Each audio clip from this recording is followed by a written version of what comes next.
also added in some Squeaks wants it too. No way. Hold on. That's the wildest take from today. What other things can these plants help with? Oh my gosh. What can they not help with?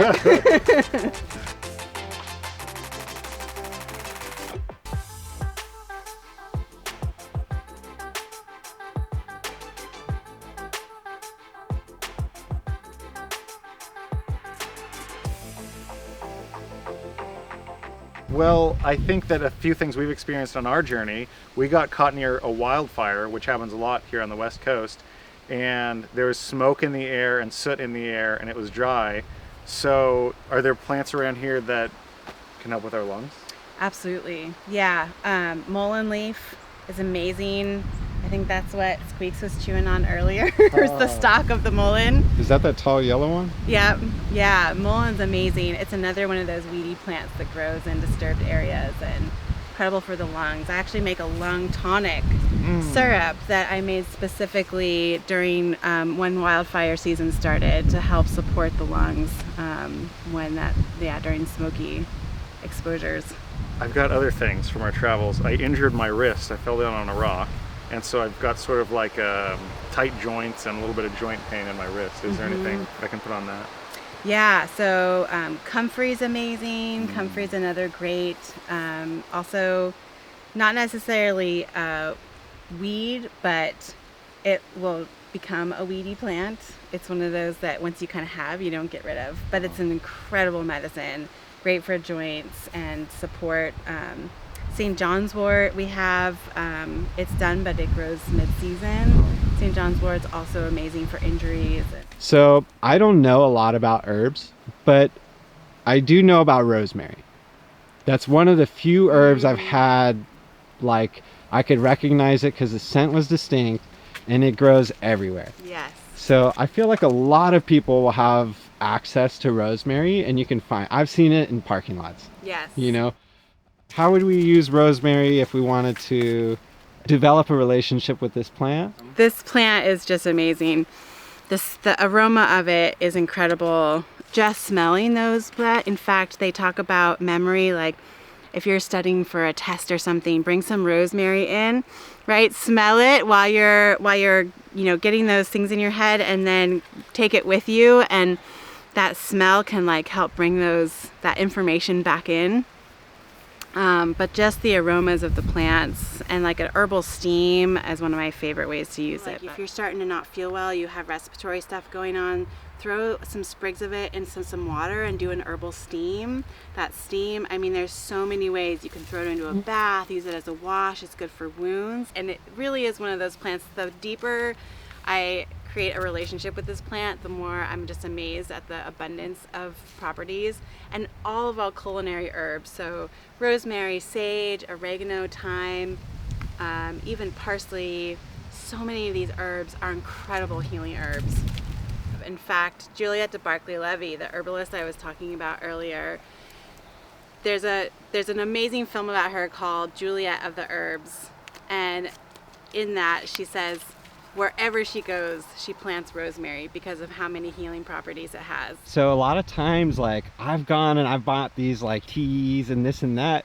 I don't drink them things all year. Then a year later, I'm like, is there any magic in there? Or at that point, like, I guess what's up with freshness? Yeah, it's huge, and it's one reason why it's nice to connect in with either small herb farmers or herbalists, because the quality makes such a difference. So what you're getting in like a chamomile tea bag from the store could be potentially years old, and you're only getting a tiny amount in a little tea bag. Whereas, if you're making it with fresh, the potency is going to be incredibly different. So what's one way that our audience might be able to know for sure that the herbs that they're getting and the teas that they're getting don't have any pesticides and are high quality? Yeah. Sourcing through small farms is one of the best ways. Most of the big herbal companies are often getting their stuff from overseas and could be in storage for years. Connecting in with local farmers, small herb farmers, which you can find them online too, but there's great resources available to find small growers and to connect in with local herbalists. Can people find stuff like this at a farmer's market? Sometimes it's going to vary from place to place, but oftentimes also like finding most places have a little herb shop also, and so that's another great resource for folks too. Yeah. So when you go to a town, you might think, oh, this town's got to have a pharmacy, but you should maybe also consider, hey, does this town have an herb shop? Exactly. Yeah. Yep. Yeah, I'm at some of the Anacortes Farmers Market and the Skagit Valley Farmers Market. I bring my products to, and finding out if your herbalists are working with local farmers is a great way to also find out what the quality of the product's going to be. You can ask them directly. Yeah. Cool. Another whole way, right, is I can just plant these in my yard, right? Exactly. How do I get, so, all right, I'm digging this chamomile. I think it's beautiful. Why would you mow it? Right. How could I, and I got a sidewalk worth of dirt. I could do this, right? Absolutely. Yeah. Yeah, easy to find seeds. Even just like Facebook, oftentimes there's local gardening groups. Most people have, so many of these plants, once you get them growing, grow abundantly, and people are usually happy to share the plants they have. So between that and like encouraging some of their weeds, as you learn your weedy plants, a lot of these plants will come up on their own given the space. You don't have to do anything, they're just there. Even if you're walking at your local park and you see plantain growing, pick some of those seeds, bring them home and sprinkle them in your dirt, and you're gonna have plantain.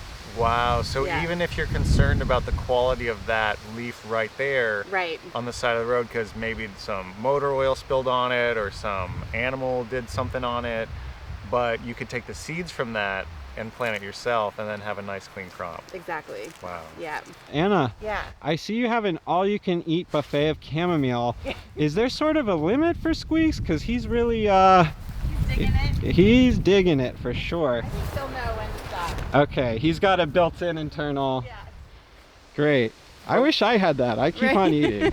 Well, I think that's pretty important, Soup, because it's probably possible to actually harvest too much of this stuff. Harvest too much. You could over harvest and it may not come back. One of the things I love is as you start to just tune into the plants around you and learn them a little bit, start small. And the more you visit the places where these plants are growing, you'll get a sense of how your impact is. And to me, that is like part of building the relationship with these spaces. And the more we build that relationship, the more we want to take care of them too, right? Because we want these plants to be there. Got it. So I think wild foraging, we worry about over harvesting, and I think it's really important. So it's sort of like you really want to build a long-term relationship with the space and understand how healthy that space is and how much that space has to give and offer to you. Absolutely, yeah. So we've spent a few hours in the garden and foraging for some medicinal plants for Squeaks. He seems a lot better. And now Anna, thank you so much. She has offered us some of her lemonade. That looks so good. Is there anything special in it? Yeah, so this is my bloom tea blend. It has foraged linden flower and leaf. It has hibiscus. It has lemon balm from the garden, some wild rose, and cornflower or bachelor buttons. I also added in some Squeaks wants them too. And then I also added in some of the fresh tulsi that was in my basket this morning that I was harvesting, and some extra fresh rose petals, and then a little bit of honey and lemon juice. It smells so good. And what's going on with this tablecloth here? Yeah, so this I dyed with fresh indigo, which I have in the garden as well. So another dye color that you can get those blues with the fresh indigo. So Anna, it looks like some of these plants we can put on the outsides of our bodies and help heal us. Some of these plants we can ingest and even give to our four-legged ones and help heal them. Is there anything else that any of these plants can do? Yeah, so right behind you we have the Tango Cosmos, and these I use as a natural dye plant that you can use. I make silk scarves, dye silk scarves, but you can do any fabric to add some color, natural color. I also have Dyer's chamomile, Dyer's coreopsis, these beautiful orange marigolds over here that I use as dye plants. So if somebody's not ready to start foraging for themselves yet, and they're not comfortable eating those plants that they forage themselves yet, it seems like there's a whole other way to use plants that might be friendly to people who want to do some crafts, and that's making dyes at home. What kind of plants can people use to make dyes at home? Yeah, so any of those marigolds are really common, easy to find, easy to grow, but you can even use scraps from your kitchen, like onion skins. Wow. Which make incredible color. Avocado pits. No way. Hold on. That's the wildest take from today. So Sparks knows I eat onions by the whole. I don't even quarter them. Yeah, so yeah, you can save your onion skins, both the red and the yellow, and make as a dye. They make incredible bright colors. The yellow onion skins you can get like a bright orange from, like the color of these flowers. The red onion skins you can get anywhere from like yellows, greens, and like even some like dark purpley colors. So they have a whole like range. No way. So do we put those like in a bucket with some sort of liquid, or like how do you extract the... Yeah, so there's a few different options, but you could easily just put them in a pot with some water, let it simmer for a little bit, and then strain that out, and you're going to have color. Wow. Or I do a bundle dyeing technique with a lot of my scarves, where I take my material and I sprinkle the plant material on it and then roll it up into a tight bundle, and I steam that. And so that's what I'm doing with a lot of these plants. Hold on. So I'd be throwing onion skins away. I've never thought to use... Did you say the avocado pit or skin? Both, actually. So these socks... There's no way you dye those with onion skins. We're dyed with yellow onion skins. Wow, they're beautiful. You can see what a vibrant color you can get from them. And how'd you get that pattern on there? Rubber bands. So Wow. very similar to tie-dye kind of effect, but you can do it with natural dye. And there's such a contrast of color here, such a rainbow of colors. Right? So this was onion skins as well. It's beautiful. Kind of a little more of that pink color. And yeah, the fabric you work with is going to really vary for the color that you're going to get. And then with those red onion skins, you can see and hear some of these are all, so you can get those like green and yellow. These are all red onion skins sprinkled in with some other plant material.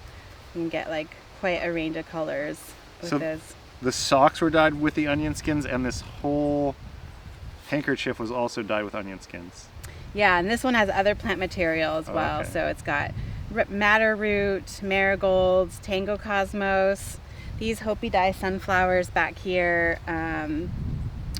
We're all made up this, but you can really get like this color is all those red onion skins. You can see what a variety of color you can get.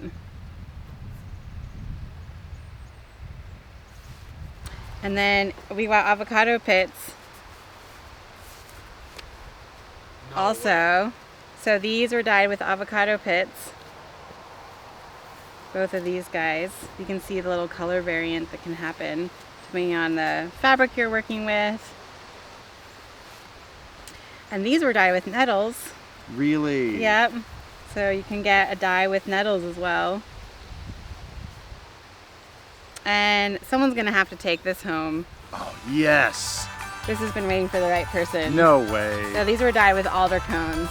I love tie-dye. It's all I wear, and I can't say I've ever had a naturally dyed tie-dye before. Thank you so much. You're welcome. Yeah. Well, I'm genuinely upset I'm not a size large. That's the sweetest shirt, bro. That is so cool. That is so nice.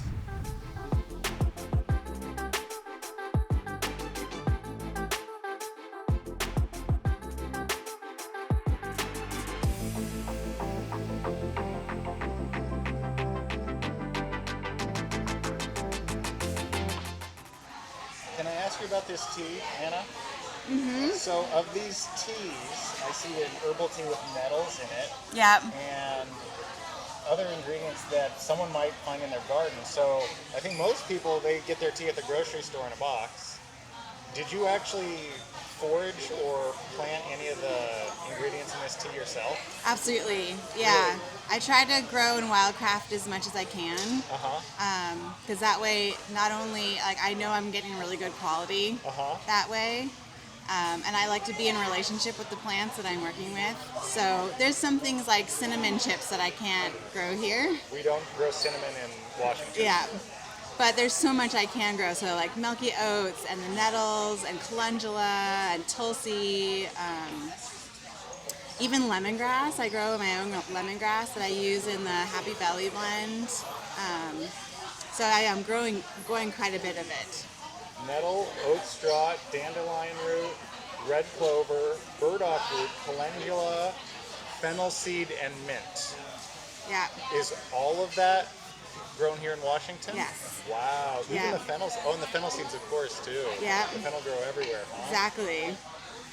So I think a lot of people, they might be hiking by or riding their bike somewhere, and they see this yellow flower on the side of the road, and it grows everywhere like crazy, right? Yeah.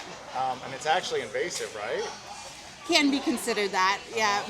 You know, not going to cast judgment against the fennel, but it's everywhere. It's everywhere. And what are some things people can do with that fennel that they find probably all around their homes if they live on the West Coast here? Yeah. They can harvest the fronds, the leaves, for eating. They can harvest the flowers for food, and actually this salt blend is made with fennel flowers, just blended with the salt. So you get that fennel flavor in. It's a little bit more mild than the seeds. But you can also harvest the seeds and dry them and add them in tea. They're an incredible digestive aid. So you can just like munch on the seeds themselves. There's such a good flavor. I've heard people say fennel pollen. What do they mean when they say fennel pollen? I would probably just be the flowers that they're using. Yeah. Right. So the seeds and the flowers, and of course you can eat the bulb too, right? Yes, though the wild fennel has a much smaller root than the fennel bulb that is grown, cultivated for the bulb. Yeah. So, but yes, pretty much all parts of the plants are edible. I mean, people would even consider the fennel a weed. Yes. But it's actually delicious, nutritious, and a breath freshener, right? Exactly. And in some places, they actually use the fennel seeds like breath mints after dinner. Exactly. And, digestif, you're getting that, And like, digestif. Flavor and the digestive aid, because it's amazing for the digestive system. But I wouldn't want to give any fennel to my dog, though, right? You could give fennel to your dog. I can give fennel to my dog. Really, Squeaks? You like fennel? You want to try some fennel, Squeaks? I bet he'll love it. Hi. Why did you choose Nettles and Petals for the name of your business? That's a great question. Nettles have been such a prominent, important plant in my herbal journey. Having it tied to them from a little kid running around free ranging in the woods behind our house where there was a lot of nettles. And now I love working with them. And they're one of those plants that can be accessible to everybody because they grow so abundantly in our area. And so Nettles, Petals came up when I was trying to come up with a name with a friend. And to me, it's kind of like nettles and rose petals is what I think of, which the wild roses are another really favorite wild plant that I have a connection to my childhood. And we did a lot of kayaking, and along the edges of the Salish Sea, there's a lot of wild rose. Petals can be rose petals and also petals from other plants too. Exactly. You used a really interesting word when you were describing nettles to me earlier. You said that nettles were a plant teacher. Yeah. So what do you mean by a plant teacher? Yeah, plants, the more we build relationships with them, the more we can learn from them. And, as I think of as a kid, my interaction with nettles taught me to start paying attention, right? Because you don't want to run into the nettle patch. So already they're teaching you to tune into what's around you. Uh-huh. You know, so that piece alone, I feel Wow, like okay. offers them as a teacher for us. So nettles, not only do they give us abundance, and not only do they give us nourishment and what would you say, medicine too, Absolutely. but they also have not a thorn like a rose, but what is it called? What's the spiky bit on a nettle called? Do you Yeah, know? the stings, they're like little hairs basically that are like kind of like tiny hypodermic needles that actually like have a little bit of a substance that when it pricks you, that formic acid and the substances in that create the reaction on your skin. Is it really dangerous? No, It's not dangerous. it's not dangerous. Does it hurt really bad? Depends on who you ask. I purposefully sting myself because the sting itself can actually be medicine. Really? And so people use it for things like arthritis. It brings circulation to Right. the area. So Right. while it can not always feel great, Right. to me I would take stinging nettles over poison oak any day. Definitely.